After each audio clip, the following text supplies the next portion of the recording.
Hello, everybody. Pumped for another episode of Simply Finance with Shane White. I am stoked today. Got a cool dude on the podcast, no pun intended. Sean Riley, the CEO, Chief Executive Dude of Dude Products. Sean, welcome to the show. Thanks, Shane. Thanks for having me. Excited to be on, connect with another local Chicago dude like yourself. That's right. Yeah, man. Appreciate it. Yeah, love what you guys are doing. I was pumped to get you on here. Do you mind giving everyone just a little background of who you are and, of course, a little background of just the brand? Yeah, for sure, man. Well, like you said, I'm co-founder, CEO of the company. So started the company up here in Chicago with three of my buddies, and we were kind of doing that classic startup environment of living in an apartment after college, drinking beers, brainstorming ideas, and Dude Wipes was a fun idea, we had of using baby wipes around the apartment and realizing they were a lot better than toilet paper, but realizing that they were not the product we should be using and that there should be, better product out there and better brand and everything else like that. So, kind of kick some ideas around and look for some manufacturers and, got that product loaded up in our apartment. Back in the day. We 2012 is when we took, delivery summer of 2012 of our first four pallets and kind of filled up the bedroom and took it from there. So I mean, in terms of background or experience, nothing related to consumer goods or e-commerce or anything like that. So just kind of guys with entrepreneurial spirits who wanted to do something fun and wanted to do something different. And that's why we kind of brought Dude Wipes to life and kind of been a wild ride ever since. But yeah, that's it in a nutshell on kind of how we got it all going or how we came to be. Just wanted to get it done and then get it out there. Yeah, no, love it. And I've met a few of you guys, and you guys all definitely have that entrepreneurial spirit. You hear it when you talk to you guys, how pumped you are about the product you sell. Um, so it sounds like, I mean, you guys were living in Chicago, had an apartment, but did you guys all have other like full-time jobs when you guys kind of started kicking this idea around? Yep, for sure. Yeah. So, obviously full-time jobs when we were kicking it around, and then even full-time jobs when we received the first shipment. So, from there it was kind of like nights and weekends and lunch breaks, finding some wholesalers and bringing, cases to UPS and shipping them out. And so, we were probably doing that for a good 6 months. And then, early in 2013, we won an innovation award in the world of wipes. So it's the most innovative non-woven, wipe product of the year. Love So it. that gave us, some wind in our sails. And then later on in the spring of that year, we got into an incubator down in Austin, Texas, for early stage CPG companies. So that was when I ended up quitting my job, was just to go to the incubator. And I Oh, was like, nice. hey boss, I'm gonna go to this incubator and try and get this company off the ground for real, because I was only half in at that point, and was hoping to never be back and just figure it out. And yeah, kind of did, slowly but surely figured it out how to, get some more revenue and get the company off the ground. And then that allowed, the next year another co-founder to come on, the next year another one. So we kind of started bringing on, co-founders first and foremost as the company grew. But yeah, that was what kind of forced my hand just to bite the bullet and fucking, go all in. Yeah, got it. No, that makes sense. Sometimes I feel like that's got to be like one of the hardest things is like when do you decide to jump? So for you, it was just like a huge contest that was going to take time and you couldn't be at your job. That's cool though. I mean, did Yeah, you at that point were you pretty confident that you think this could be like, not just a full-time thing, but a business that you could scale? overconfident. Okay, I love it. That's great. That's probably what's gotten So you so far, right? I mean, yeah, that helps. yeah. I mean, yeah, we always joke around like, it was like we thought it was such a good idea, but then like when we started getting the product in people's hands, we saw like how much people loved it. and Okay. how much they joked around about dude wipes and how you pass them around to buddies, and people would quickly be like, "Oh, I need my dude wipes," and stuff like that. So, from a branding side, a product side, just how passionate we were about it, like, we were very confident that this thing was going to grow and grow fast. Probably what we didn't know is all kind of the pitfalls and how growth can go. For some people, obviously, some people it takes off like a bat out of hell, and other Yeah. people it step changes up and grows year over year. So those early years were probably, some of the most humbling because when you're doubling a business that's only doing 100 grand the first year, you're not doubling a very big business, and so you got to kind of get over those early years and learn retail and channels and all that stuff on how to grow it. But I would definitely say like confidence in the idea was never an issue for us. We always thought it was going to be big. And part of that was just based on how much, we saw people gravitated to it, even if they were just our early fans. Got it. Yeah. No, I mean that totally makes sense. I feel like a lot of stories you hear and it makes sense with you guys too, especially in a category where, historically there's not a lot of disruption, right? So you guys are kind of coming in with a product that probably a lot of people in that category, I'm sure were like, who are these guys? What is this that they're bringing? Do you remember like the first product, like the first I don't know what you call it, like run or batch that you guys did when you created the first dude wipes? Do you remember like getting that and testing it? Yeah, for sure. So yeah, I mean, like in this industry, like everything that we had gotten before we got the real first dude wipes was just kind of like white boxes, and so we specified like the size of the wipe and the solution and the material and all of that.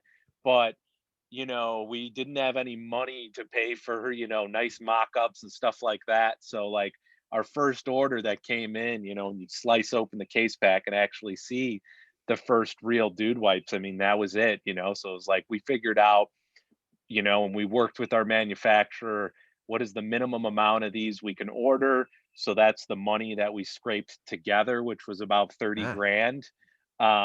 And yeah, so that first order was kind of the first time we got our hands on the product. And a guy in a 53-foot semi truck pulled off Milwaukee Avenue. My one partner had just moved into a condo and they had a spare bedroom. And so yeah, he winded it down that street, and we walked 4 pallets up to a third floor walk up and oh stacked wow. up a spare bedroom. So I remember it very vividly. It was a hot July night, and we were loading our first, boxes of dude wipes in a spare bedroom and filled it all up. And then we kind of looked at it and said, it's funny, just the way things change, but like we looked at that amount of product and said, how the hell are we going to move this much product? I And now bet. it's a Yeah. What'd you say? 4 pallets or minuscule three amount of pallets? product. Yeah. Yeah, 4 pallets. Yeah. So that was yeah, that whole, that whole experience is definitely very memorable. And then, we did some events early on where we would just get out with people and hand out dude wipes, whether it was like college, me and one of my founders went down to Illinois State, and we got a table for $100 and sat at freshman orientation and Oh, handed great out wipes idea. to incoming kids. And like, we did some things with like North Coast Music Festival. That was our first big marketing spend. We spent a few grand to get a table, and all of these things that we did, they didn't really have like a return. Yeah. Yeah. um, Sure. Especially y- you early. know, yeah, too early.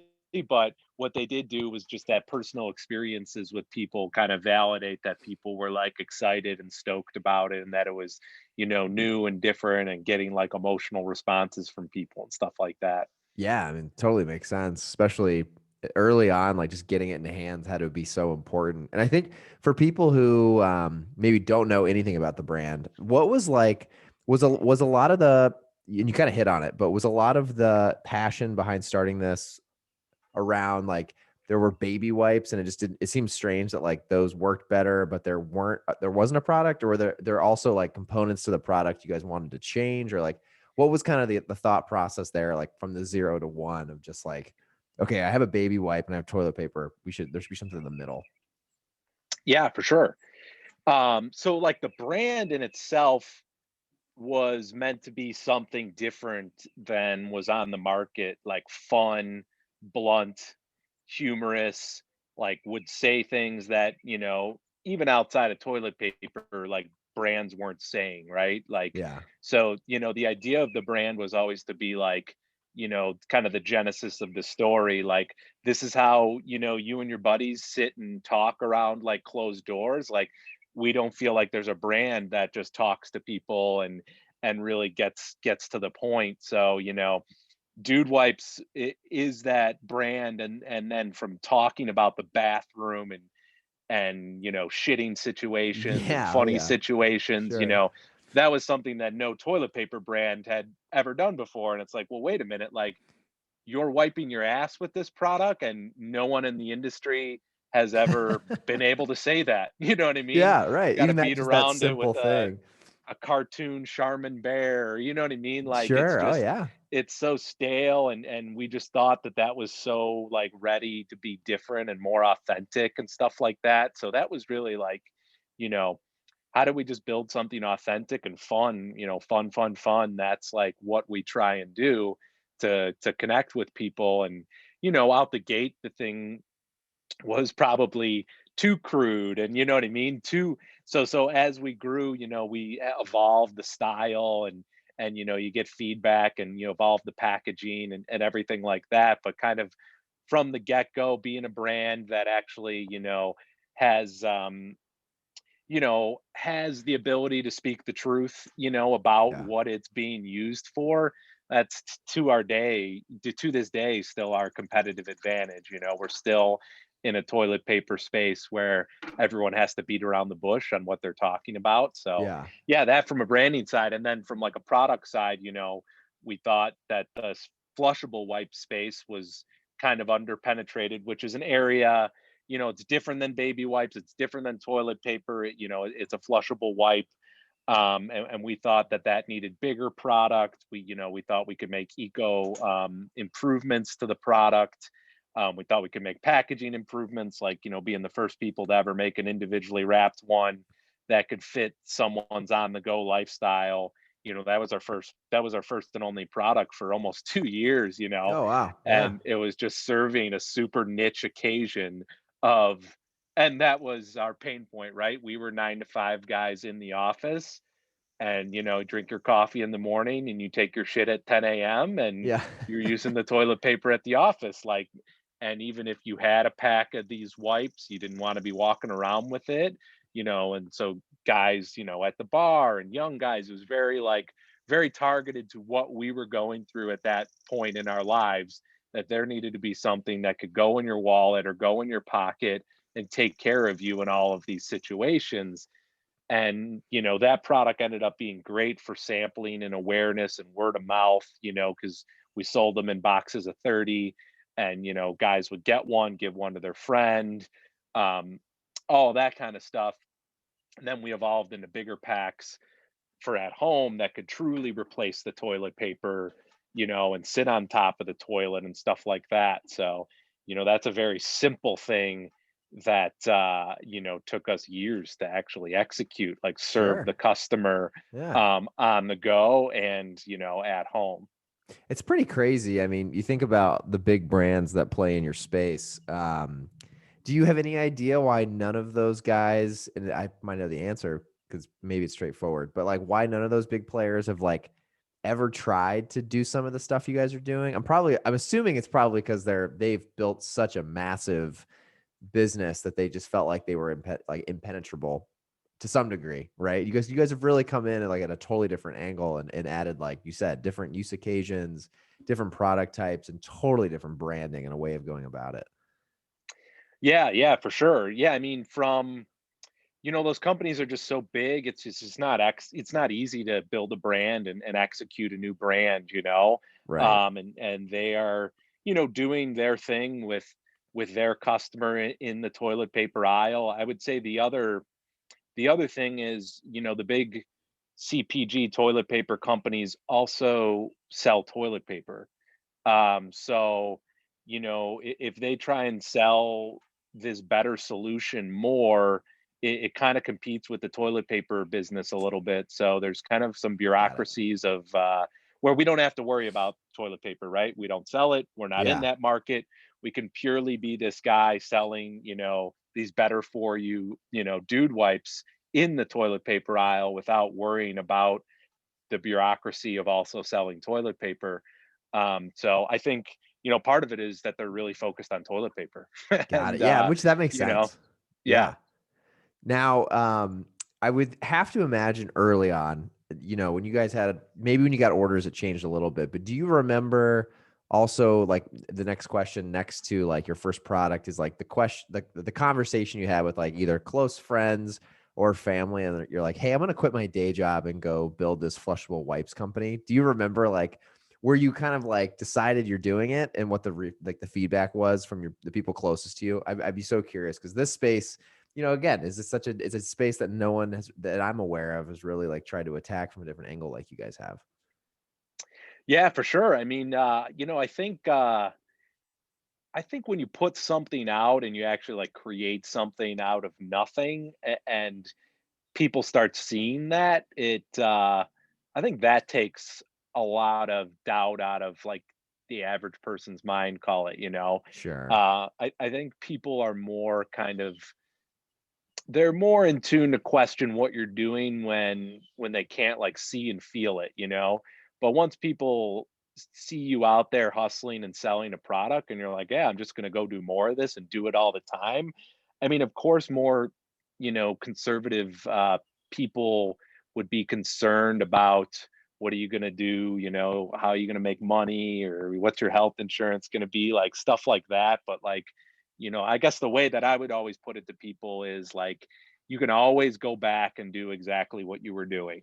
So Okay. like, Yeah. I look at I look at the risk of not doing it being way larger than the risk of doing it, because really you're not risking anything, but maybe depleting your savings account a little bit and then having to go grovel back to your boss and get your old job back. Yeah. If you were, or get him back in your old industry or whatever, like, um, college would be a much bigger waste of time and money than, going out and putting your money where your mouth is and spending 12 months to try and get a startup off the ground. Like, you have so that's what I always would try to convey to people. Like, it's a much bigger risk, if you've executed something, you're in market, and you need to put the time and energy to grow it. It's a much bigger risk not to do that than to do it. Everyone's, of course, in different life situations where they have different obligations, mortgages or family or stuff like that, which, you know, I understand. But yeah, for me, I just never really computed with that kind of like, what are you doing? Because I was just like, well, how could I not do this? Like, Yeah. it's got some legs. I'm gonna go see if it can take off, and if it doesn't, like, who cares? you know? Sure. Yeah. Yeah. How early on did you did you think about like the health insurance stuff? I think it's probably like the most common question I get from people that listen to these episodes is just like how do you pay for that early on? Like some of those things that you normally would get from a career. How did you guys think of that early on? Just like some of those simple things. Yeah, I mean, when you only have one employee, you can't even get corporate health insurance. Like, you need a few That's a good point. employees for corporate health insurance. So I actually realized, like, oh, you go to insurance.com, you buy a catastrophic coverage plan, and it costs you like 200-300 bucks a month. And like, you know, it's not the greatest coverage or anything, but Yeah. you're covered if something bad happens to you. And yeah, I think health insurance is this big thing that like corporations use as this carrot to like why you should work here and blah blah blah. But like, you know, it's a cost to get it on the open market. But if you're just one person and you're relatively young and healthy, it's literally a couple $100 a month. So, you Yeah. know, Okay. yeah, obviously once you grow and your corporation starts up, you want to like get some group coverage and make it better and stuff like that. But if you're like, a one or two man show and you guys just want to, hit the ground running for 12 months, like just figure it's going to cost you 200-300 bucks a month. Go get it. It's just a personal plan. You go get it on the open market, and you're covered on anything catastrophic happening. Now, if you need open heart surgery, you're still going to owe like 5 grand for like a Sure. deductible or whatever, but Yeah. you're not going to be like in debt $500,000 like I from mean, it. You know what I that's mean? kind of because that's kind of the key right there. What you just said is right. I think people get afraid. They think that's going to happen. They're going to have some crazy thing like a heart attack and need heart surgery, and then they're going to owe $1 million in doctor bills. But that's a good point. Like catastrophic, if you could just pay a few $100, and if you're building a business, I mean, not that that's necessarily cheap, but at the same time, it should hopefully not be detrimental. I guess as far as like getting something off the ground, you should be able to afford it. Hopefully. Right. Yeah, I would say that. Like, you got to be able to afford that, whether it's through the business or your own savings, and your rent. And unless you're living in your parents' basement or something, you don't even need to be able to afford your rent. Like, Yeah. there's really few basic living things that you need to be able to afford. Obviously, health insurance is one of them, but it's way less complicated and less expensive just to insure yourself, probably, than you would think until you actually have to do it. Got it. Yeah, no, I mean that's great advice for people. That's like I said, that's probably one of the most popular questions I've gotten. So I appreciate that. That's great.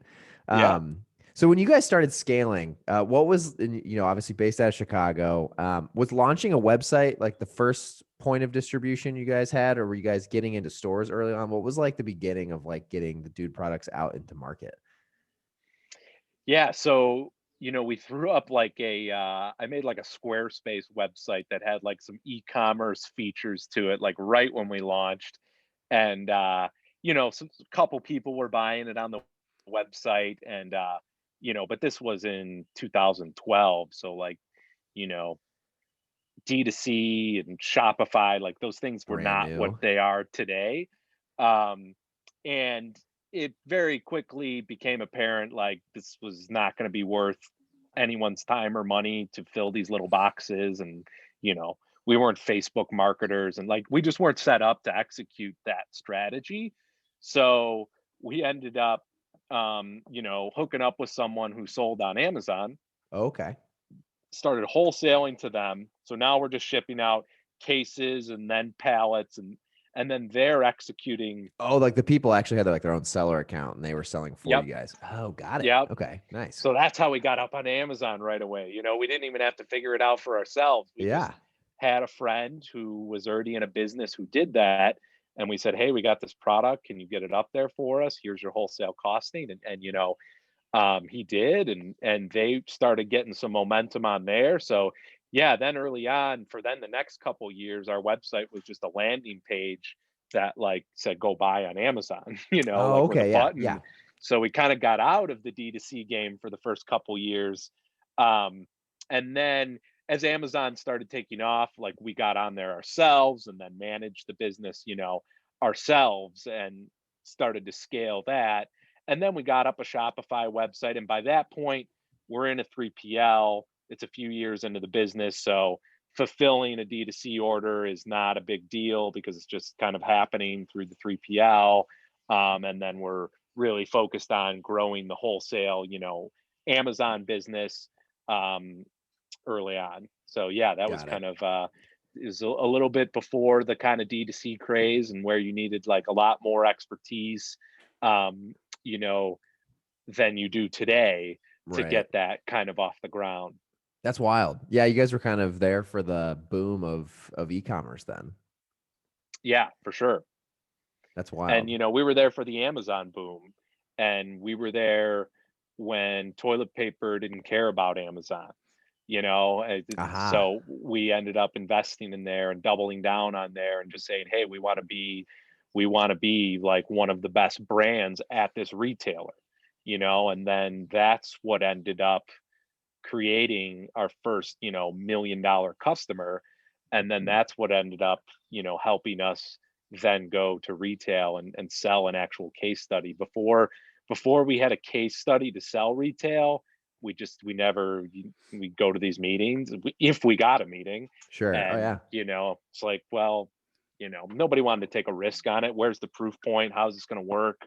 Why am I going to slot this goofy new product in the toilet paper aisle where I don't I've never dealt with any startups in the past 100 years, like, Yeah, that's like such a turnkey aisle in the past, right? yeah, get lost, guys. Yeah. So yeah. No, that makes sense. I know. We've talked about the story a couple times on here. Just I think that's not a well-known thing. Like RX did that same thing too. Built a D2C business, built a B2B business, and then that unlocked a case study and then conversations in retail. And that seems to be a fantastic way to go about it, especially in these spaces that we play in with consumer products. Yeah. Speaking of At the end of the e-commerce, day, oh, sorry, you're go for it. at the end of the day, it's, you know, it's a case study, but it's a proof point that consumers like your product. Yeah, And really, if I'm a retail buyer, that's all I need to care about. Will consumers like this product? And when an eager early entrepreneur like me goes in there without that proof, like I can be as enthusiastic and everything I want, you know what I mean? But at right. the end of the day, and that's what I ended up like learning is like, but when you can actually start showing thousands of reviews, repeat customers, you know what I mean? Revenue, stuff like that, then not only can you pitch the brand and the enthusiasm, but you have the proof point of why they should take a flyer on you, so you can also prove that their consumer, likes your product.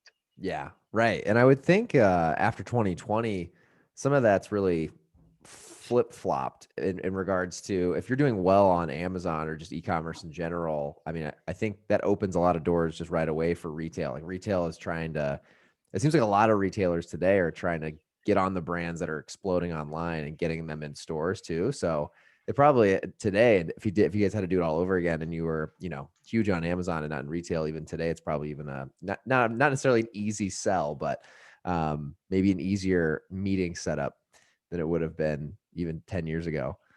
Yeah, for sure. Has for 2020, one of the questions I did want to ask you, speaking of Amazon and e-commerce, was for like, I would say like 50-50. It's been interesting talking to different founders on here on how COVID impacted their brand. For you guys, I'm assuming, and what I've read, I've seen a little bit of, I mean, COVID was an explosive year for you guys, right? Because of everyone, like the toilet paper boom and doing well on e-commerce. And I'm speaking for you, but my question was 2020 a Safe huge year? assumptions. Yeah. Was 2020 a huge year for you guys because of, really the market conditions too that help? Yeah, absolutely, man. I mean, we were rolling into 2020 with a a really nice growth plan, SKU count expanding in key retailers like Walmart and Target and Kroger and Amazon, and innovation, hitting the market in a first full year, like our Dude Wipes Mint Chill was starting to pick up some steam and stuff. So we had like this great growth plan year ahead of us. Um, but then when COVID hit, like it just wiped out all of our inventory, Yeah. in a good way. Like just like boom, immediately you're out of inventory Yeah, because I'm sure because people even that didn't know you guys grabbed it when it might have been, they're just trying to grab anything, right? yep, yeah, they're just trying to grab anything.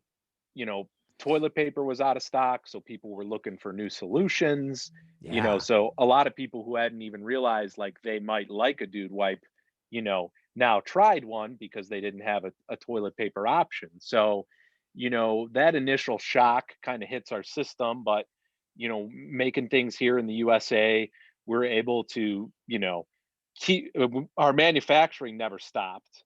So, we just as soon as we would receive it, we would sell it. As soon as we would receive it, we would sell it. And Oh, that was to wow. all of our customers, whether it was a Meyer or a Target or a Kroger or an Amazon, we made sure anybody who, had Dude Wipes in their toilet paper aisle like continued to get a supply. So we spread out all the inventory. We made the manufacturing much more lean and just started manufacturing fewer SKUs. So we Oh, actually had to discontinue our like new hot rising mint chill for a minute because it was mostly only online, and we needed to make sure we served like the customer and our customers in the most robust way. So, we were really able to quickly turn over inventory, get it out onto the market, whether it was on shelf or online, and kind of, take advantage of a lot of that growth. And so then, later on in the year when we're actually able to catch up and, realizing what are the new normals for this, category. We just have kind of found in some channels, the new trial and the new customers, there's just more business in this business. You know what I Oh, mean? okay. Like, Yeah. because let's say 18% of the country pre-COVID was using flushable wipes instead of toilet paper, well, now it's 25. And you know what I mean? So there's this new retention and loyalty within the category, that we've been really, able to capitalize because we're, a native brand of the category and, kind of synonymous with the category. So we've been able to grow right along with it and push the growth in it, as well. So I would say kind of, the most surprising thing to me is, March just wrapped up and we're up on Amazon year over year, Oh, wow. Oh, that is which, impressive. everyone said that Everyone's will not lapping. happen. No. Yeah. So, So does that it's, mean, yeah, is that like a mix of, did you run out of inventory last year, but probably more so just so many new customers that you guys brought into the fold? yeah, yeah. I mean, so many new customers. We probably didn't really run out until April, and Wow. and we were able to always send stuff in, but like it's just like the shelves, the e-commerce was just going in and out of stock. Yeah. You'd see some up, then they'd be gone. Um, but yeah, I mean, obviously, if we never would have ran out of stock, like just like toilet paper, like there was kind of endless demand, but Yeah. obviously that's why there was endless demand because there was limited supply. Um, so yeah, but definitely, very, very cool to see kind of the loyalty and retention into people who discovered us last year, that are continuing to stick with the brand, this year. Definitely. Yeah. Did you, I feel like I didn't, honestly, I mean, I'm trying to think back. There was just so much on the internet. Did you guys try to ride that wave at all of just trying to get people to try? You're like, hey, don't use the toilet paper during the pandemic. Use dude wipes. Was there any of that you guys were able to just, people, I'm sure, because, found you guys because maybe they were looking for toilet paper and like, oh, I'll try this product instead. But were there also a lot of people that it was like it was like a time where people were actually talking and thinking about toilet paper on the internet a lot? Yeah, yeah. Obviously, toilet paper was a hot topic, and Yeah. we were able to, I mean, we didn't advertise a ton Yeah, because sure.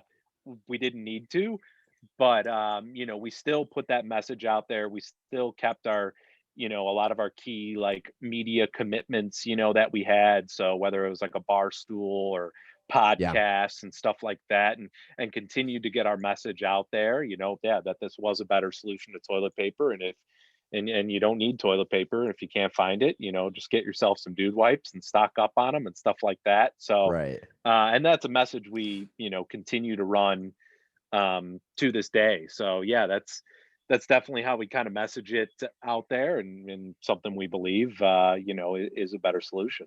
Yeah, no, it totally makes sense. Two of the things that I mean have popped out to me recently, and I don't know if it's just I've been, paying more attention or what, but like the how have things like partnerships with like Barstool, for example, and recently saw you guys are going to be sponsoring 6 NASCAR races this year on a car. I mean, like huge opportunities as far as like visibility goes. What have those two types of things like really done for the brand so far? I mean, I think when I look at it, obviously, I'm a finance guy and that, I'm like, man, it's got to cost a lot of money. Like I was watching the Barstool betting last weekend in Michigan and like all your guys' products are sitting in front of all of them. I'm like, it's such great marketing, but just curious, like it just seems so on brand, like both of those two avenues for marketing your product. Just curious on like how you guys got the opportunity or like what you guys were thinking as far as like, putting dude wipes in those positions. Yeah, for sure. I mean, a lot of it is just what we've learned since the early days, like who likes our product, who digs the brand, like where it resonates. So like in the early days, it was like the fishing crowd, Oh, okay. and they loved the dude wipes, and they were outdoors. Honestly, they had a more usage occasion for them than an urban guy Yeah, because they're true. like in the woods, and you know what I mean. And that was something we didn't think of. So we aligned ourselves early on with like a real charismatic fisherman who we sponsored, who we're still with to this day, named Gerald Swindle, and like you know sponsored his boat and got wipes at the tournaments and stuff like that.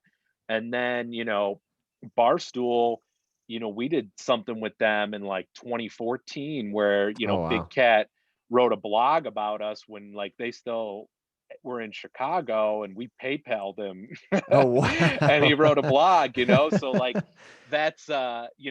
And then the next year, we did a little bit more with them, and then the next year they're getting more corporate and we're doing larger deals with them and stuff like that. And like, when you have a crowd that is resonating with your brand, like you want to keep growing with them, in my opinion. I think a lot of people try and bounce around, too much, and go after the next guy, and we're just still with a lot of our people that we were with 6 years ago, and just growing with them as we grow. And you know impressions are impressions, right? You're going to find a market value for your impressions Yeah. that is comparable. This is outside of performance marketing. This is all the brand marketing, the fun stuff, the stuff people like to talk about, right? Yeah. So then as we grow, we can do a deal with a professional golfer and Jason Duffner, and we're on his sleeve every tournament. He's wearing the hat, and like, that's another avenue. We thought, hey, these are our guys. These are people who are buying our product, and of course, you get some consumer insight there. And NASCAR we got into a few years ago, and it's a fun space where we believe people are really community driven, and we think a lot of them shop at Walmart, where we sell a lot of product. And so it's kind of like finding the right deals that fit your brand, and continuing to stay with those people who you find like vibe with it, and growing with them. And so obviously, Barstool's continued to grow year over year with how many people, are into them. And we continue to grow with them, and get in front of that audience. And I think like, you know, you realize when you're in this business, like you also have to remind people who you are just as much as you have to sell them. And Okay. if you spend years and years, catering to certain audiences, it's arrogant and naive to think if you bounce on that audience, they're going to still give a shit about you. Like, Sure. part of marketing is reminding people that you're there, and that they should come pick you up, and what is the new fun stuff you're doing. And so yeah, it's a lot about that, the people we're going after, and then just aligning ourselves with like Jason Duffner's like he's a guy's guy. Yeah. He's not like, so he kind of vibes with the brand, and just finding areas where it makes sense to get in front of, and always experimenting, um and then figuring out how to grow it once you feel like you kind of got a winner. No, hats off to you guys. I've thought that. I mean, you guys are one of the like handful of brands I always think of that just you guys always find avenues that just resonate super well with the type of people I imagine are your customers. I just see you guys pop up in places, and that's always in the back of my head when I know a brand's doing a great job. I'm like, oh yeah, that makes so much sense. Like the Barstool example, I'm like, duh. Like these guys are Yeah. perfect for this. You know what I mean? It's like Go Puff and Dude Weiss. I'm like, that's perfect. Uh, For sure. Shout out GoPuff, one of yeah, our there customers. we go. There we go. Nice plug. So yeah, no, that's really cool. I had to ask that because I thought that's a cool way you guys have definitely been marketing recently. One question I always got to ask founders is, the question around bootstrapping versus raising capital. Obviously, I know you guys went on Shark Tank and got a deal with Mark Cuban, so you've definitely raised some capital. But as a CEO, as a founder, what have kind of been in the back of your head, kind of the thoughts around, you guys trying to bootstrap this versus raise capital over time? And has there been like a macro strategy that you like to share with people? Yeah, I would say I have macro learnings from it because I fucking tried everything. Hmm. So, in the early days, we were trying to raise money so we could take a nice swing at this idea, Okay. with $500,000, and, get it off the ground, do things the right way, right? Like, Yeah. be able to have a few of us be full-time employees, be able to have a marketing budget, blah, blah, blah. And none of that worked. Like, we were only making like 100 grand, 200 grand a year those first couple years. And so, nobody wanted to take a flyer on the idea, whether it was like a big, Hyde Park Angels or, a Texas family. I mean, like, you name it, they said no. Huh. So, then we were left with, okay, like, how do we get the company off the ground, bootstrapping it? And, that's when you kind of learn, you know, that every dollar matters, and where to invest it, and then where we were seeing, performance on marketing, like a lot of dollars went into there. And then to build the brand, we ended up bootstrapping brand awareness marketing by like going viral for free or going viral for very cheap Oh. by like getting creative. So like we sponsored a UFC fighter's butt, Tyron Woodley, Oh, I in remember this. 2014, and it was a pay-per-view event, and it was a big spend for us, but not a big spend in reality. Cost us like 10 grand, I think.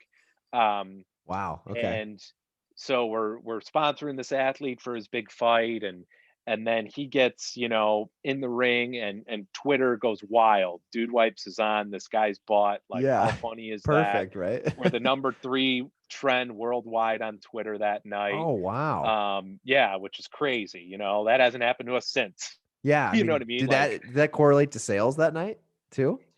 well, it's hard to tell because we weren't selling direct, Oh, but yeah, okay. Right. yeah, it did, right? People went on Amazon, they bought us. Like, we're still synonymous with the UFC, and now UFC, partially we think because of us, like, don't let you do that, like, Yeah. on the butt stuff, but we're still very strategic with MMA and fighting, and we're in these other leagues, and sponsor the fighters in other ways, and now we're sponsoring Ben Askren next Saturday, who's Nice. fighting Jake Paul, Oh, in yeah. that big fight, and Dude Wipes is going to be on his ass. So like, it's just another Perfect. example how we kind of stuck with that niche, but like, finding ways to just put the brand out there, send samples around, like when we didn't have a budget. So yeah, for better or for worse, we had to learn really like efficient marketing, early on, because we didn't have any money. But now we do this kind of news jacking, and viral marketing is a key strategy that we do to this day. And um countless examples of when it happened. Like, then the next year, Rob Deerdrick and Big Black do an entire segment on Dude Wipes on the Fantasy Factory. And that was all because we sent them a package and a handwritten note telling them we're big fans. Here's some product. Big Black starts posting about us on social media a little bit. Few months later, MTV producers call us, be like, "Hey, these guys want to do a funny segment for about you guys on the Oh, show," wow. and it was free. All we had to do was sign off that we were okay for them to use our name in any way that they Oh, deemed it was like appropriate, just like Wild West for them. Wild West. Of course, sure. So then, we're on, national TV on a funny TV show, for free, and then we get on, Shark Tank.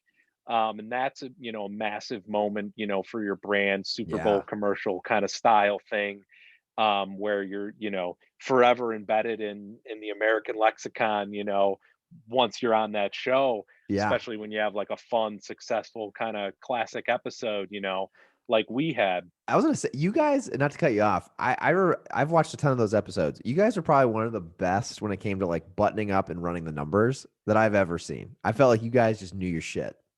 Yeah, yeah, for Yeah. sure. Yeah. It was Yeah, and I good. think, and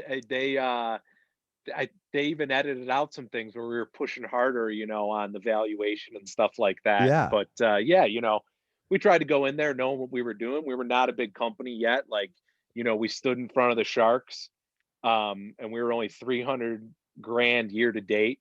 Um, and it was halfway through the year, but we were telling them we were going to do 1.5 million that year, and that's because we had our first big toilet paper rollout coming, which was at Kroger, That's right. and Yeah. that was all hitting, and then that got them excited. So then it was a debate on how much are these guys really worth. But yeah, I mean, man, we're a small company standing in front of those guys, 300 grand, year to date. For, well, yeah, Um, 25%, right? Or, well, that's what the deal was. Yeah. Sorry. Same thing. oh yeah, Same yeah, number. yep. So then, yeah, we do a deal, with Mark, and that was some much needed capital at the time because we were trying to cash flow this inventory buildup, for a Kroger, and we did not have, you know, lines of credit at the time. Yeah, Like sure. after we booked $1 million year, we were able to work with the banks and you know what I mean, like Yeah. grow the line of credit.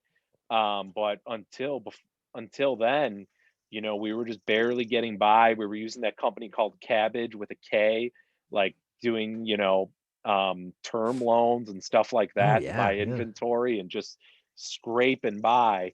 But yeah, Mark does the deal, and then from after that standpoint, we're able to still be lean, cash flow, get over the hump of rolling out a major retailer and rolling out some more, and then from there we just scale up with the banks and really push them for better lines of credit. So you know besides a seed round from Mark, we haven't raised any capital since Wow. then and been able to kind of scale exponentially, year over year. I'm sure the other sharks are kicking themselves on that deal now. Yeah, for sure. Especially that prick Mr. Wonderful. He was That's trying to beat us up over 2.5%. Well, 2.5% on one of the most successful Shark Tank companies to date turned out to not be worth it. I would say so. I would have to agree with you. Yeah, I was gonna say. Well, that's really cool. I I mean, like him though. He's a yeah. prick, but I like him. I like his shtick, Isn't but that the I got to give balance? It him shit, sucks. right? Yeah. Yeah. Yeah, he's like the Simon Cowell. Like you need that for good TV. You know what I mean? Like, 100%. yeah. That's so funny. I mean, I'm sure that was a cool experience. Was that something that like you would suggest to anyone who has the opportunity, I'm assuming? Yeah, absolutely.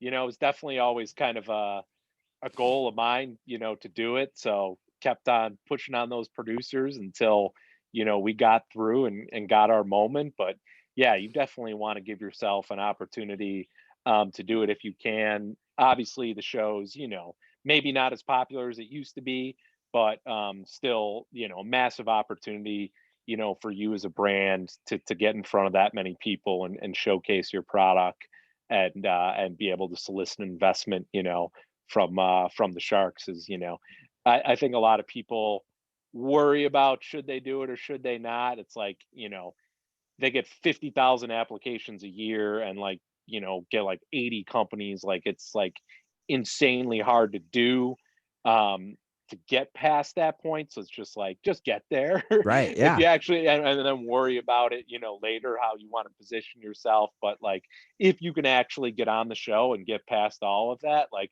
you owe it to yourself to take that shot and put your brand on national television, which is worth tens of millions of dollars Yeah. easily, For sure. Oh yeah, just the audience alone. Yeah. Um, I know we're running out of time, so I had a couple important questions I really want to ask you. I think that'll be really interesting for you. Yeah. Knowing, And I got a couple more minutes. I oh, was you I do? was 5 Okay. I was 5 minutes late on you, so. Oh, okay. I'll try not to make you 5 minutes late for your next thing. I know it's Friday.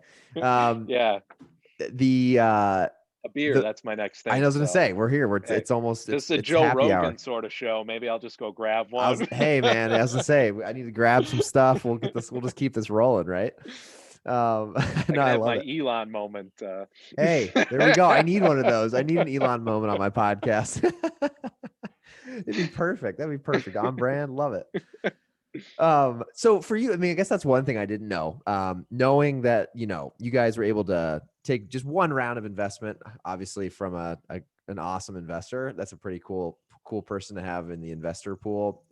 For you guys then after that, did things kind of change at all as far as like moving to like I feel like a lot of companies that go into Shark Tank or just in general at that stage when they're trying to get funding, they get a huge, investment. Then they start kind of not being forced, but pushed to really push for top line sales. It's like top line sales, you got to show growth. You have investors now. Was it for you guys? Was it a little more like profit driven? Like it seems like you guys have been profit driven too, which has then helped fuel you. You're able to like invest in other areas and grow top line in return. So it's always like I always have the question of just like once you got some funding, where did top line versus profit, or was it all still important? Yeah, so, you know, profit is and was always important because, when you're growing with your own, lines of credit from the banks, like, you have to maintain profitability in order to keep that kind of flywheel going, so, it was always an important part of our business and still is to this day. The top line growth, like, Mark doesn't push his companies, for that. He likes a profitable company too, and he understands that these are investments he's making in early stage companies where he wants to give them 4 or 5 years to basically fail or make it to the next level. Because a Yeah. lot of them just fail, but um, you know Mark Cuban is worth a lot of money. So, his investments on Shark Tank, while he cares about that money, he's making a lot of different bets. Yeah.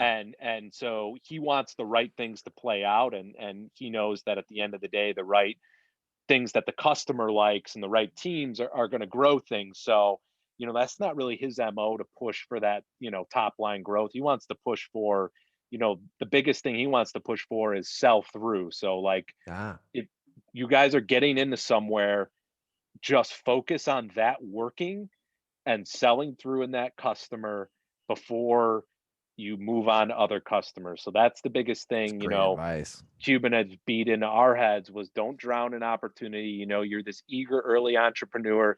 You're worried more about top line growth than he is. You Okay. know what I mean? Yeah, Like yeah, yeah. you're just like, how can we sell dude wipes here? Who can we go to there? Like we got to grow, grow, grow. The sky Yeah. is falling kind of stuff. And Mark's like, slow down. You just landed this good new customer. Execute in that customer. Make Wow. that a win.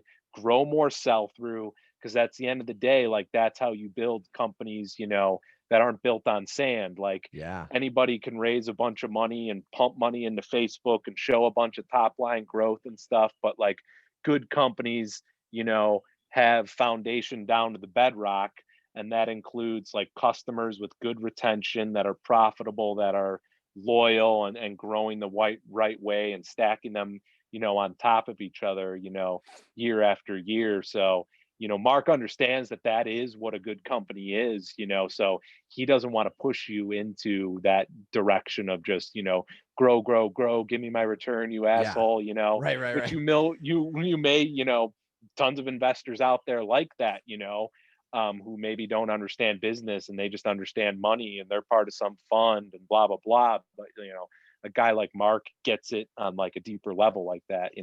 Right. Yeah. No, that totally makes sense. Because I've seen that with brands too, where yeah, you're on a hot streak, so you just want to get every door you possibly can. And to your point, it's like being on sand. If you don't focus on scaling each one, that can be really important, right?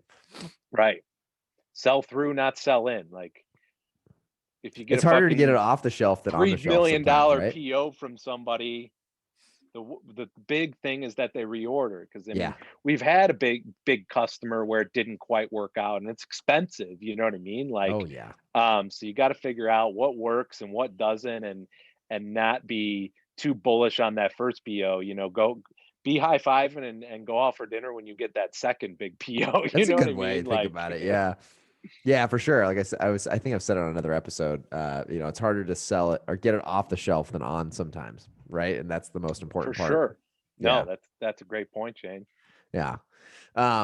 So you guys, I mean, you guys have been in business for a while. We've talked about lots of fun stuff today. That's been, I think, a really cool part of your guys' journey. What is, if you think back over the last 10 years, what has been like the biggest hurdle that you guys have faced that like for a moment, maybe you're like, shit, did we screw this up or do we need, we have to pivot? Or like, has there been one big major thing that's happened that's kind of scared you as being the CEO of this company?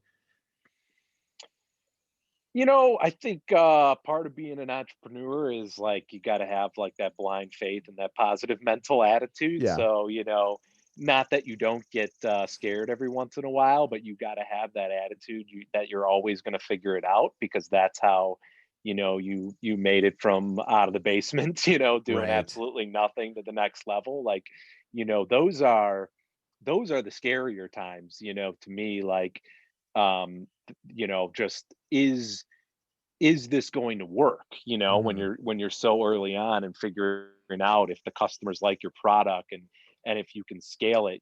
So I would say those first early years for me are the scariest times. Like, now something bad can happen, or customer doesn't go right, or you take a hit on this or that. But like, you know once you've kind of gotten some proof points, you definitely um feel optimistic on the future. And when you're running a company, that, like you said, doesn't have like a $20 million investment in it, and you better hit this top line, like, you afford yourself like that kind of mindset. Like, let's just find the places that work, let's grow the right way.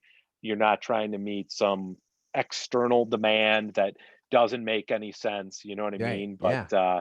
yeah, I would say, if anything, on a macro point, like, your first customer that doesn't work, and you need to like get product back, and you start incurring what that looks like in retail.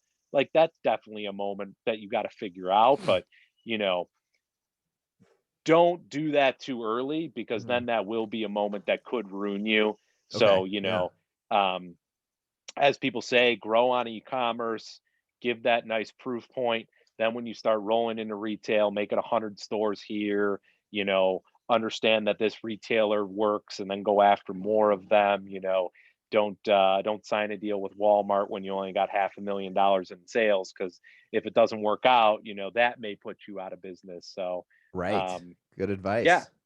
for No, that sure. makes sense. Love that. That's actually fantastic advice. I think most people would jump all over that haven't been through that before. So great takeaway. So for you guys too, I mean, you've been in business for a while. You guys have become a behemoth in my mind, and from what I see from my lens. For long term, do you envision this being, for lack of better terms, could you be this be like your family business where like you want to run this for the rest of your life? Do you ever see an exit? Like, what do you think, like way down the road, it looks like for you at Dude Products? Yeah, for sure. I mean, it's funny because we always say, like, you got to build the company like you're going to own it for the rest of your life, because that will make sure you're building it like the right way. Yeah. Um, you get to certain inflection points, especially if you're, trying to make pushes heavy international, or if you really need, to take it to that next level from a capital or manufacturing standpoint, where, we've always said, yeah, there is deals out there that would make sense to partner with someone and help, bring the brand to the next level. Yeah. But we run the company, profitable, and like, we're gonna be running it for a long time, and we reinvest in our systems, and, you know what I mean, Oh yeah. Love that. technology and automation. And how can we find operational efficiencies when we bring on sharp guys like Greg, Yeah. Right. who Shout understand out to how Greg. we can. Yeah, shout out to Greg. How can we improve the bottom line? So, you know at some point, of course, we're not going to be, shooing anyone away who wants to have a conversation with us. But at the same time, try and execute, in a way that doesn't involve that. Because otherwise, if that's all you cared about, you would be running a business that makes, a few dollars in profit, and Right. you'd be pushing as much money in marketing and trying to show this biggest top line, hey, come get me, Right. But that's not something you want to depend on. And I think, Cuban also says that, best, like, an exit strategy is a business with an exit strategy. That's not a business plan. Like, Yeah. Okay. a Sure. business plan is, hey, here's how we're going to do it. And exits happen, and mergers happen, and partnerships happen. And those are all things, we're of course interested in, as business dudes who, want to look at ways to grow. But in particular, we're not running the company like that. Otherwise, we will be running in a slightly different fashion. Got it. No, it makes tons of sense. Whenever that time does come, when you end up being done at Dude Products, what do you want to be remembered for? Not just a dude, but like in this industry. Yeah, I think we want to be remembered for, doing something different and doing something fun in an area that hadn't been shaken up in kind of, 100 years. And really that, people without experience can come in these David versus Goliath battles and succeed. And, obviously in American business history, there's a lot of examples of those. And I would Mhm. just be humbled to be referred to as one of those, hey, Yeah, look at yeah. this business, dudes, just a group of friends started out of their apartment, zero experience, bootstrapped it with the capital and took on, the Goliath and built a new product that, Americans expect to have in their bathrooms and that people love. And goddamn, did they have a lot of fun along the way, because look at all this marketing stuff they did, and look at, Yeah. the smiles they brought to people's faces and stuff. Well, from an outside looking in lens, I would say you guys are well on your way to doing that. I definitely enjoy all the stuff you guys are doing. So that's awesome. I mean, just flat out awesome. The last two questions, I have to ask everyone these. I always say book, but it could be podcast, source of knowledge, whatever it is that you like to do. If you had to suggest your favorite book to all the audience listening today, what would it be?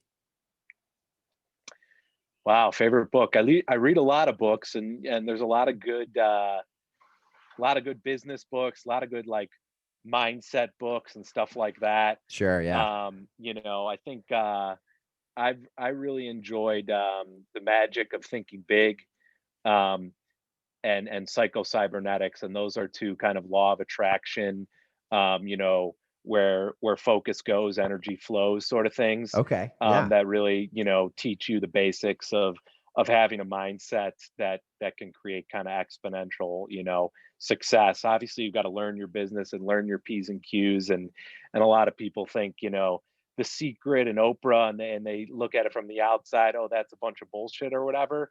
But what it's really about is concentrating your action, in certain areas, and having the compound effect of that year over year, and believing in that, and staying focused has a lot of big results. So, those are things I always recommend to people that probably are a little more, out there than a business book recommendation. Love that. I'm like hot on that topic right now. I just finished the compound effect and I knew something about it Oh, there you last go. year. Compound Yeah. effect. That's a perfect example. Yeah. That's what I'm talking about. I started doing it last year, and this podcast, the reason this podcast is where it's at today is just same thing, using those same principles. So I love that one. That's a great one Right. because it works no matter what it is. I've done it with a few things now over the last, it's the first time in the, I would say most of my life that I've like actually written a goal down and accomplished them and I truly think a lot of it's from this compound effect mentality type thing. It's just something every day that's building towards a bigger thing. It's crazy. Yeah. It's like, how many of these podcasts have you done now? This is gonna be year 129. Yeah, and it's like, when you're just starting doing a few, it's like, Yeah. oh, this is nothing. Or you know what I mean? Yeah, Like, who's 100%. listening? Who's paying attention? And then you do a few more, and then you stick with that execution and that schedule, and now more and more people are listening, and pretty soon you'll be on Exactly. episode 500, and you'll have fucking 50,000 people listening, and like, but it's Yeah, very easy early on. That's why I say those early times are the hardest, because you're not seeing those results. And it's the same thing with the gym, like those first 100%. 30 days someone goes to the gym, they're not going to see any results. But if they do that for 6 months or 12 months straight, then they look in the mirror and go, holy shit, Yeah, like yeah, I look a 100%. lot different because I stuck with it. So yeah, Yeah, it's the compound effect of those results. And yeah, it's like Warren Buffett with investing money. I mean, that's what they kind of 100%. say in there. You just got to compare it to that. Yeah, yeah, I'm a big fan of that. I always tell people, I'm like, yeah, no matter what it is, I've learned that most of the people that I've met now, especially through this podcast, it's not like they're doing crazy out of this world things every day. They're doing a couple really important things every day. And it's just this compound, consistent effect that's going on. Right. Yeah. I'm not that smart of a guy.